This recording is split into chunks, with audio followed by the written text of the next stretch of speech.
3. Mo kí gbogbo ẹ̀yin ọmọ Ọlọ́run kárí ayé àti gbogbo àyànfẹ́.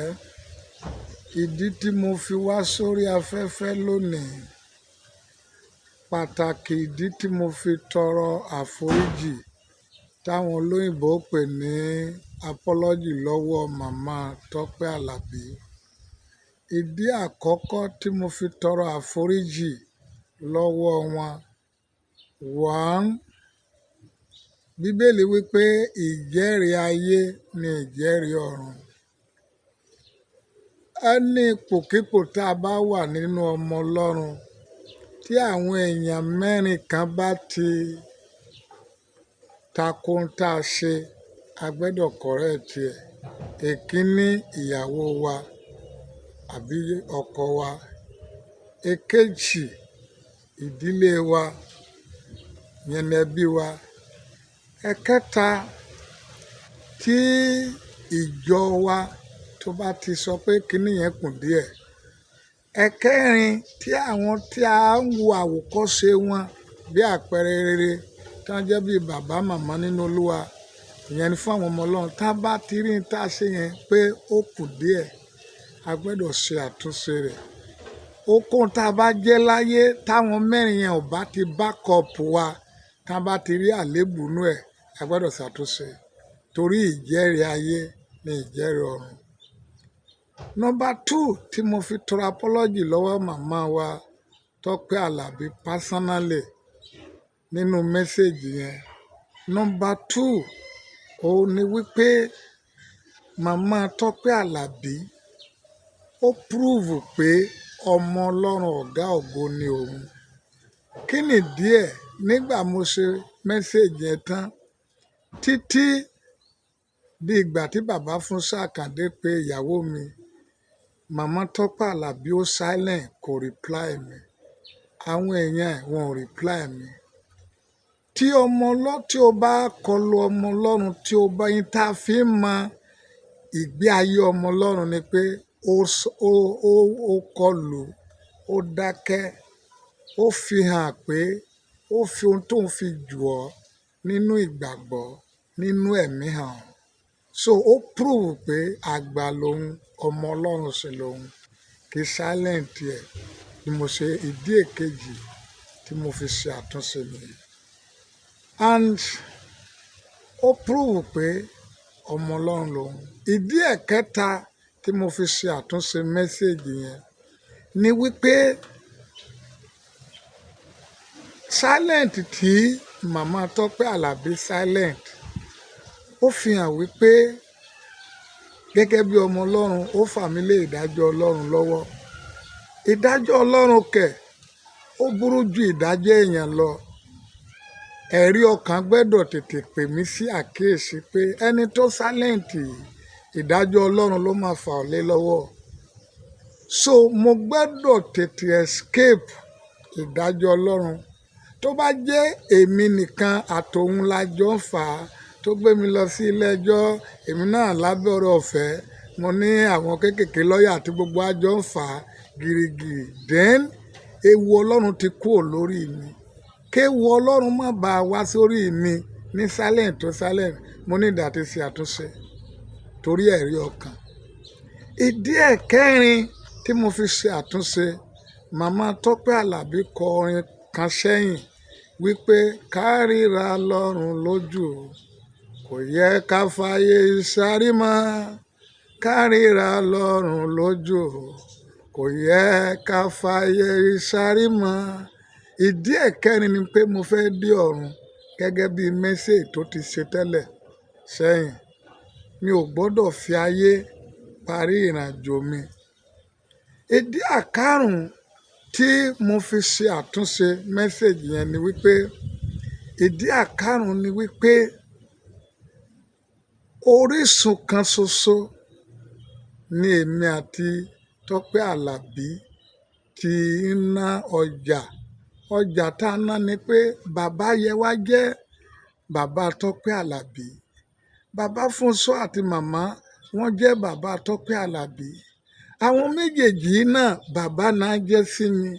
Nígbà tí bàbá yẹ wá tó ń ṣe 70 years lọ́dún 6 sẹ́yìn èmi ni mo gbé báàgì owó throughout tá a fi parí. Àwa wọ̀nyí ni mo pẹ̀lú kọmití tí ó jẹ́ wípé àwọn Tọ́pẹ́ Àlàbí gangan la dìídì recommend láti ṣe kínní gbogbo wa ní meeting yẹn.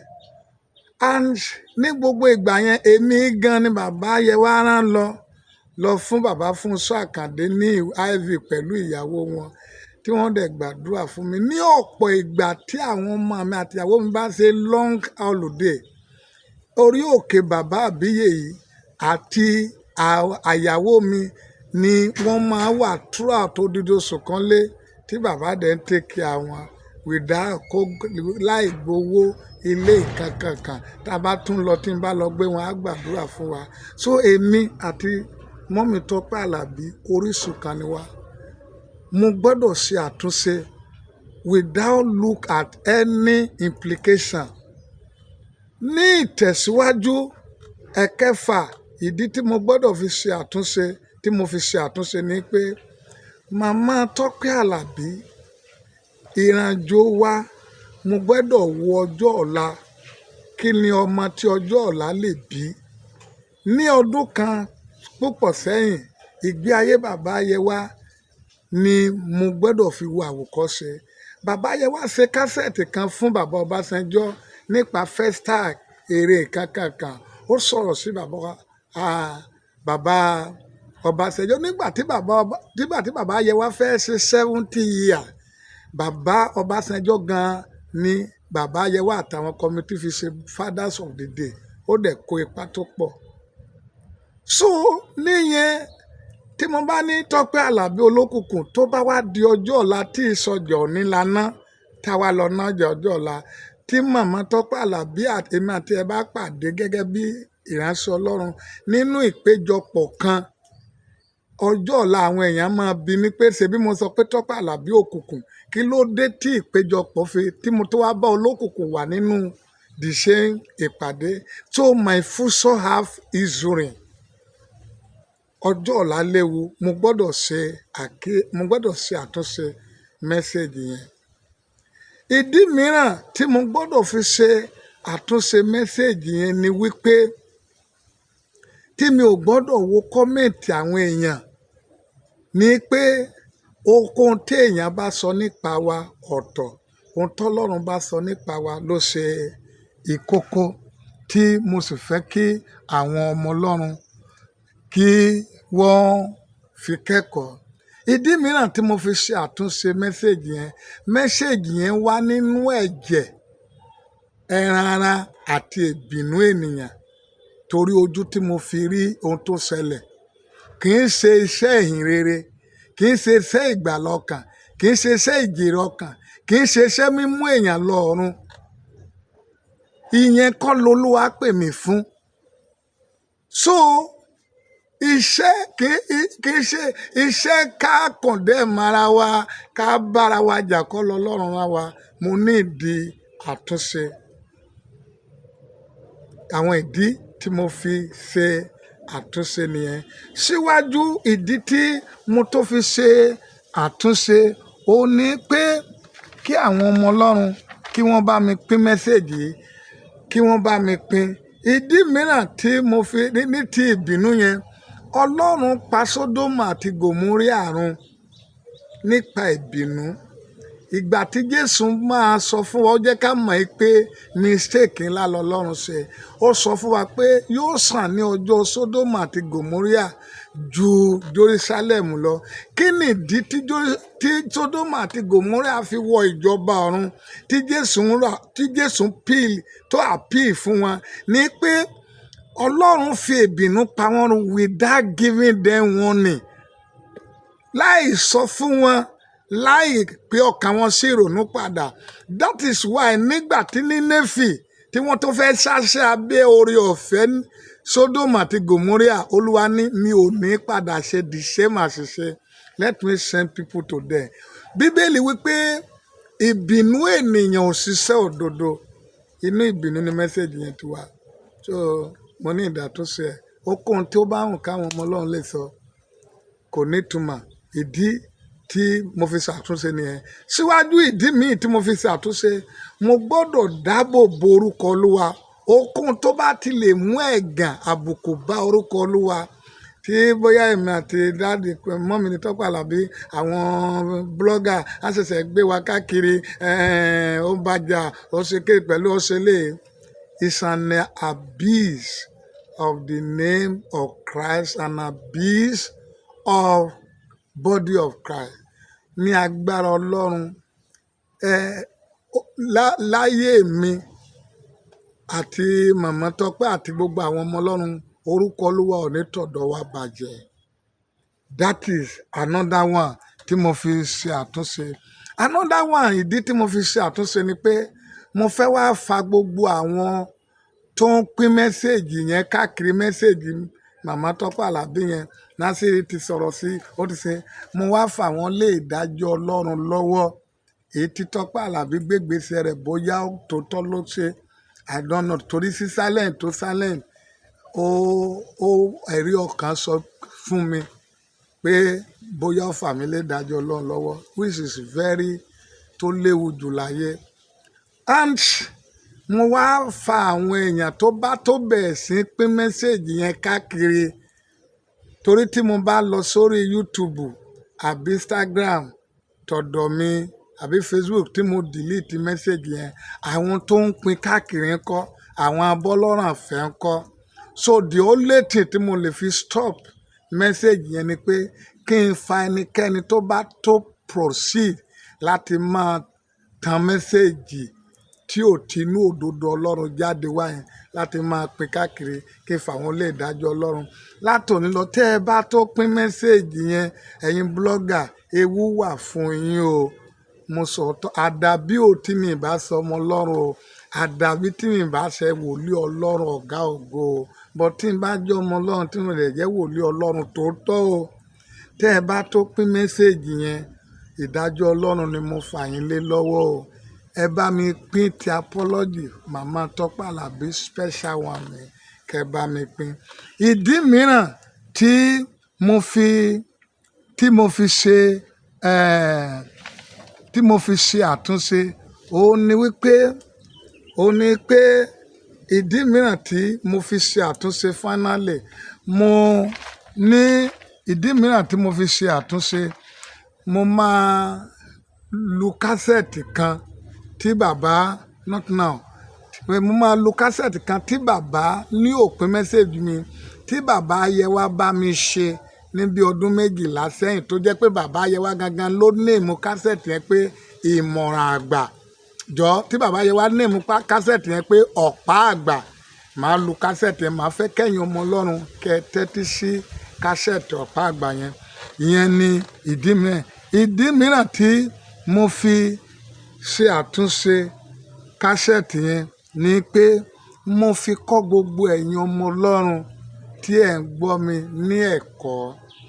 Tí ẹ bá ṣe ohunkóhun tí ìdílé rẹ bá ti ń bínú, tí ìjọ àwọn tó yẹ kó rí ibi kí n tá ti rí àléébù, gbàgbọ́ wípé kò sí ohun tí ènìyàn jẹ́ láyé tó kọjá àtúnṣe. Tí Ọlọ́run fún ara rẹ̀ bá lè ṣe àtúnṣe, mo káàánú gidi torí mo dá ènìyàn, mo káàánú gidigidi torí pé mo yan Saul lọ́ba. Tọ́lọ́run bá lè regret tó ṣe, tó dẹ̀ ṣe amendment, tó bá jẹ́ ọmọ Ọlọ́run, if you do anything wrongly, you decide not to correct it, ìyẹn ti yín o.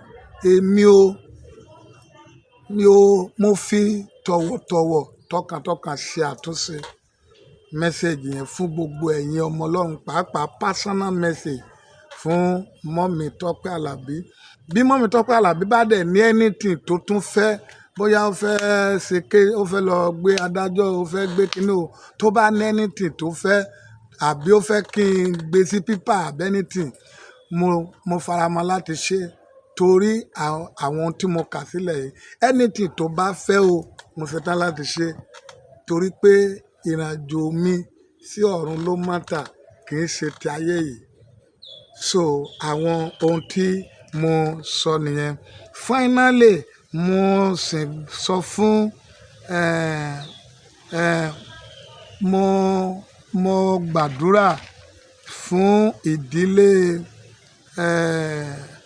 Tọ́pẹ́ Àlàbí, àǹtí Tọ́pẹ́ Àlàbí àti Sister Ayọ̀ tó jẹ́ ọmọ wọn. Ọlọ́run ò ní fìdílé wọn sílẹ̀. Gbogbo ohun tí mo sọ concerning yín, ti ìjọ, ti ìdílé, ti ọmọ, mo withdraw rẹ̀ ní orúkọ Olúwa Ọlọ́run àwọn ọmọ ogun àti ìpè àwọn bàbá gbogbo nínú Olúwa. I withdraw it totally ní orúkọ Olúwa. Anything tí wọ́n bá tún fẹ́ lẹ́yìn gbogbo èyí tí mo ṣe yìí, kí wọ́n jẹ́ kí n mọ̀, bóyá kí wọ́n write mi by lawyer wọn or kí wọ́n write mi by public address or anything. Mo ṣetán láti ṣe. Ọkàn mi ó ṣetán torí káríra lọ́run ló dùn jù. Kò yẹ ká fi ayé ṣe àrímọ. And finally, ìdí tí mo fi ṣe àtúnṣe yìí ni pé ní December 31st, 2024, nínú mẹ́sẹ̀gì ọdún 2025, mo rí i pé mò ń bá tẹlifíṣàn jà. Mo sọ lórí mídíà káàkiri, mò ń bá tẹlifíṣàn jà. Olúwa wí pé àwọn ọmọ ọ̀run àpá ìdè, àwọn òkùnkùn ìránṣẹ́ Ọlọ́run máa dìde ìjà sí mi o. Pé tẹlifíṣàn tí mo bá jà pé mídíà ni o. Pé àwọn ọmọ èṣù máa dìde ogun sí mi lórí mídíà ní 2025 o. Pé secondly, ogun tí ó fẹ́ jà mí jù ní ọdún 2025, pé ogun kan ṣoṣo tí mo fẹ́ jà ní ogun orí mídíà o. Ṣùgbọ́n kí n kíyèsára, unfortunately, láti jẹ́ kí ohùn Olúwa àwọn ọmọ ogun yẹn ó ṣẹ mọ́ mi lára, mo sọ àkíyèsí àti ìṣọ́ra nù. Mo fi eléyìí bẹ̀ gbogbo ẹ̀yin ọmọ Ọlọ́run tí ẹ bá gbọ́ mẹ́sẹ̀gì mi. Ẹ má torí ìfẹ́ tẹ ní sí mi. Correction tí ẹ bá rí ń bẹ̀, ẹ tẹ̀sí lábẹ́ comment. Mo máa ṣe.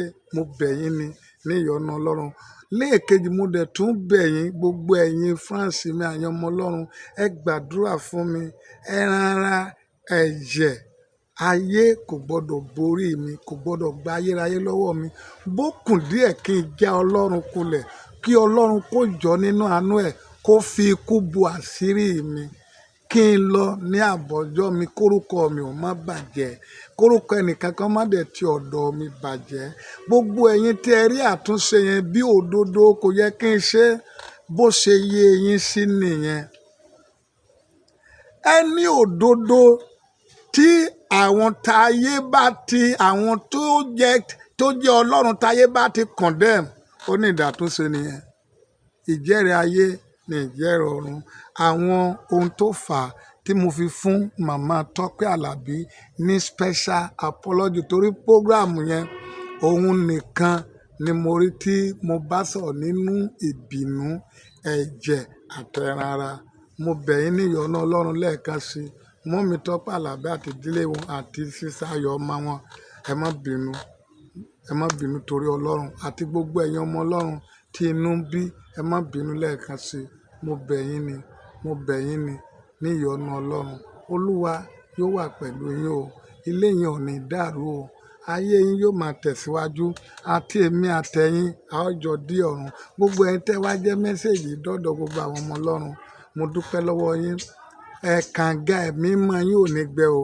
Ìrìnàjò yín sí ọ̀run kò ní di ẹtì o. Àárín àwa àti Ọlọ́run kò ní bàjẹ́ o. Thank you so much. Ẹ jọ̀ọ́ tí màmá Tọ́pẹ́ Àlàbí bá ní anything tó fẹ́ látọ̀dọ̀ mi lórí mẹ́sẹ̀gì, my number remain the same: 08038030562. My name remain the same: Israel Nasiri Olúwagbémidìde. Ká jẹ́ kí n mọ̀, kí n dẹ̀ take ìfẹ́ tán bá fẹ́ gangan yàtọ̀ sí èyí tí ọba àwọn bá tó darí mi láti ṣe yìí. So kí ẹ jọ̀ọ́ torí Ọlọ́run, àwọn tí mo torí ẹ̀ wá sórí afẹ́fẹ́ nìyẹn.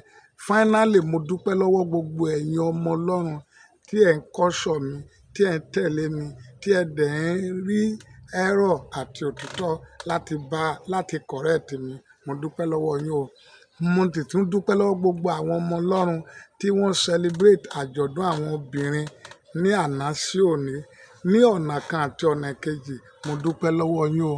Kásẹ̀tì tí bàbá Ayẹwà bá mi ṣe, mo fẹ́ kí gbogbo wa kí a jọ tẹ́tí sí ká lè kẹ́kọ̀ọ́ nínú kásẹ̀tì yẹn tí mo ti ṣe bíi 12 years ago. Bàbá Yewa gangan òun ló sọ orúkọ kásẹ̀tì yẹn ní Ọ̀pá Àgbà. Ẹ jẹ́ ká gbọ́ ohun tí ó sọ.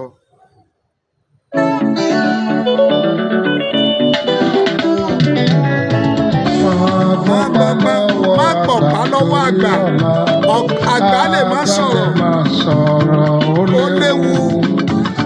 Ọ̀pá tí àgbà lọ́wọ́ àgbà, ó lè jà fún àgbà. Má gbọ̀pá lọ́wọ́ àgbà Torí ọ̀la, àgbà lè dákẹ́ kó má sọ̀rọ̀. Ọ̀pá tí àgbà lọ́wọ́ àgbà, ó lè jà fún àgbà.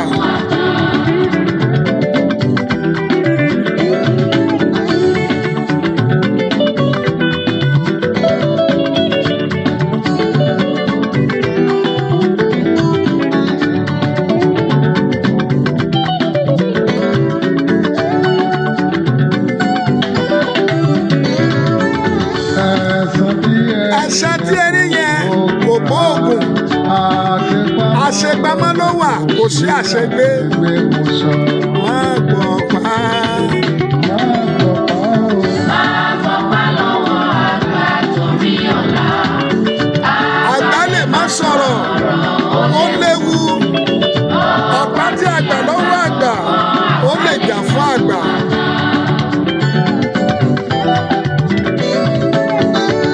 ọmọdé tó pe àgbà. Ọmọdé Ohun tí kò tilẹ̀ gbé tiẹ̀ débi kankan. ká dúpẹ́ lọ́wọ́ àgbà tó gbé tiẹ̀ dé àyà.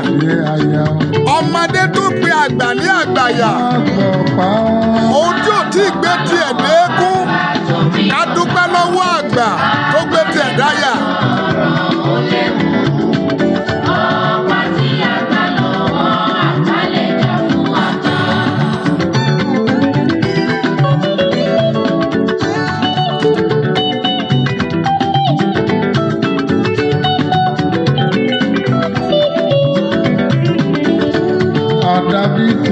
Àdàbí tí ẹ rí yẹn, ó jẹ́ jòògùn. Ẹ̀ṣẹ̀ rí ẹ rí yẹn, kò gbóògùn. Rárá o, má gbọ̀pá. Má gbọ̀pá. lọ́wọ́ àgbà torí ọ̀la. Àgbà lè má sọ̀rọ̀, ó léwu. Ọ̀pá tí ẹ gbà lọ́wọ́ àgbà lè jà fún àgbà.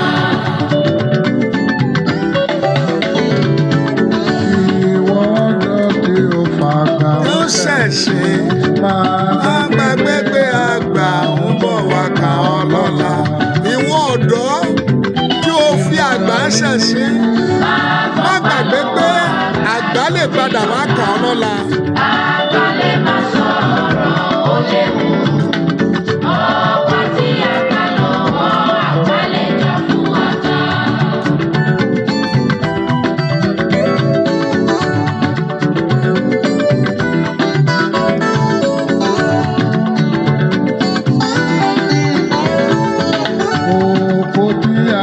Síwájú lọ̀rọ̀ ayé, ó pẹ́ títí dáadé rìn bá ó pàdé mo sọ.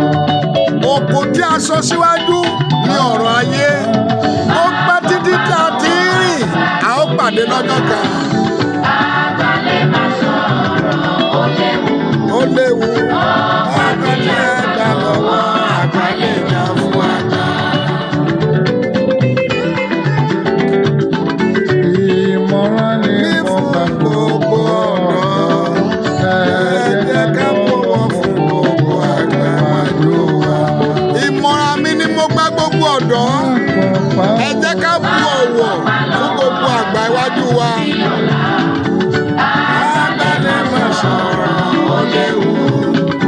Ọ̀pá tí ẹ gbà lọ́wọ́ àgbà lè jà fún àgbà.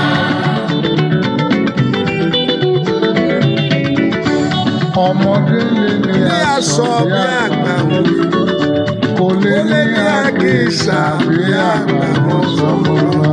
Ọmọdé lè ní aṣọ bí àgbà, kò lè ní àkísà bí àgbà mo sọ mo lọ. Torí ọ̀la. Àgbà lè má sọ̀rọ̀, ó léwu. Ọ̀pá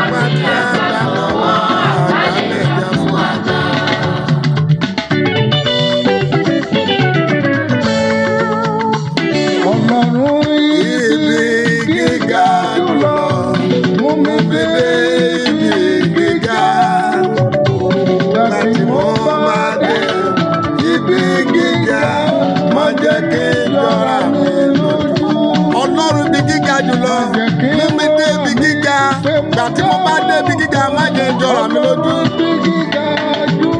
Ìgbà tí mo bá dé ibi gíga má jẹ́ wúrà mi pé mo já mọ́ kankan Ọlọ́run bí gíga jùlọ.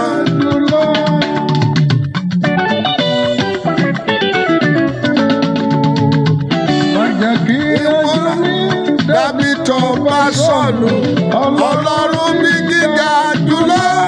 Má jẹ́ kí ìrìnàjò mi dàbí tó bá sọnù. Dàbí ti Jésùrónì Ọlọ́run bí gíga jùlọ. Má jẹ́ kí ìgbé ayé mi dàbí ti Jésùrónì. Ọlọ́run bí gíga jùlọ. Mú mi dé ibi gíga. Bàtí mo bá dé ibi gíga, má jẹ́ kí jọra mi lójú. Má jẹ́ kí wúrà mi pé mo já mọ́ nǹkan. Ọlọ́run bí gíga jùlọ. Má jẹ́ kí wúrà mi pé mo já mọ́ nǹkan. Ọlọ́run bí gíga jùlọ.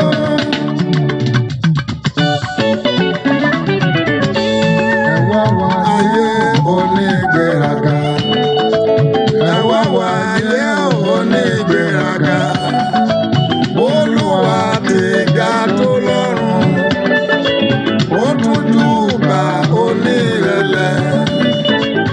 Agbéraga ló ń wò lókè rere. Ẹ wá wá ayé onígbéraga. Ẹ wá wo ayé onígbéraga. Ẹ wá wo ayé onígbéraga. Bí Olúwa ti ga tó lọ́run, ó tún júbà onírẹ̀lẹ̀. Ẹ wá wo ayé onígbéraga. Agbéraga ló ń wò lókè rere. Ẹ wá wo ayé onígbéraga. Ẹ wá wo ayé onígbéraga. Ẹ wá wo ayé onígbéraga. Bí Olúwa ti ga tó lọ́run, ó tún júbà onírẹ̀lẹ̀. Agbéraga ló ń wò lókè rere. Ẹ wá wá ayé onígbéraga. Ẹ wá. Ẹ wá wá ayé onígbéraga.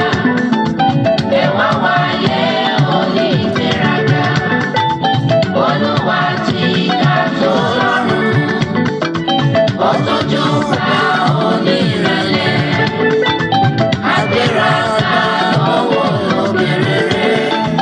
Ẹ wá wá ayé onígbéraga. Ègbé ni fún adé ìgbéraga. Olúwa má jẹ́ kí ìgbéraga. Ègbé ni fún adé ìgbéraga. Olúwa má jẹ́ ìgbéraga. Olúwa ti ga tó lọ́run. Ó tún júbà onírẹ̀lẹ̀. Agbéraga onígbéraga. Ẹ wá wá ayé onígbéraga. Ẹ wá. Ẹ wá wá ayé onígbéraga. Olúwa ti ga tó lọ́run. Ó tún júbà onírẹ̀lẹ̀. Agbéraga ló ń wò lókè rere. Ẹ wá wá ayé onígbéraga. Ìgbérasókè ni ìgbérasálẹ̀. Ọ̀rẹ́ mi Ọlọ́run má jẹ́ kí n kúrò nínú ìgbéraga. Olúwa ti ga tó yàn. Ó tó júbà onírẹ̀lẹ̀. Agbéraga ló ń wò lókè rere. Ẹ wá wá ayé onígbéraga. Ẹ wá wá ayé onígbéraga. Ẹ wá wá ayé onígbéraga. Olúwa ti ga tó lọ́run. Ó tó júbà onírẹ̀lẹ̀. Agbéraga ló ń wò lókè.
tójú bá onírẹ̀lẹ̀, agbéraga lọ́wọ́ lóbìnrin rẹ̀.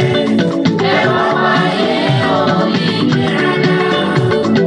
Olúwa má jẹ́ bá wọn gbéraga. Olúwa má ṣe mí lẹ́ni gbéraga. Ọ̀rọ̀ mi má jẹ́ ó dàbí tọba Sọ́ọ̀lù. Ọ̀rọ̀ mi má jẹ́ ó dàbí ti Nebukadnésárì. Ọlọ́run má mà jẹ́ ìgbéraga. Ẹ wá wáyé onígbéraga. Ẹ wá wáyé onígbéraga. Olúwa ti ga tó lọ́run, ó tójú bá onírẹ̀lẹ̀, agbéraga lọ́wọ́ lóbìnrin rẹ̀. Ẹ wá wáyé ní ìgbéraga. Gbogbo ẹ̀yin ọmọ Ọlọ́run, nípa orin tí ẹ gbọ́ mẹ́sẹ̀gì, mo bẹ̀ yín ẹ bá mi fi mẹ́sẹ̀gì ránṣẹ́ sí orí Instagram, Facebook, YouTube. Gbogbo ẹ̀yin ọmọ Ọlọ́run tí ẹ ní channel, ẹ bá mi lò láti fi ránṣẹ́ sí personal message fún màmá Tọ́pẹ́ Àlàbí gẹ́gẹ́ bí ìdí tí ó ṣe pàtàkì láti tọrọ apology lọ́wọ́ wọn ni mo ti ṣàlàyé yìí. Mo dúpẹ́ lẹ́ẹ̀kan sí lọ́wọ́ gbogbo yín àti màmá fúnra àtọkọ wọn àti gbogbo àwọn tí ọ̀rọ̀ kàn. Ẹ ṣé, mo dúpẹ́ o. Ẹ dẹ̀ máa gbàdúrà fún mi. Lágbára Ọlọ́run, a ó parí ẹ̀ dáadáa o. Ẹ ṣé o, mo dúpẹ́ o. Thank you. God bless you.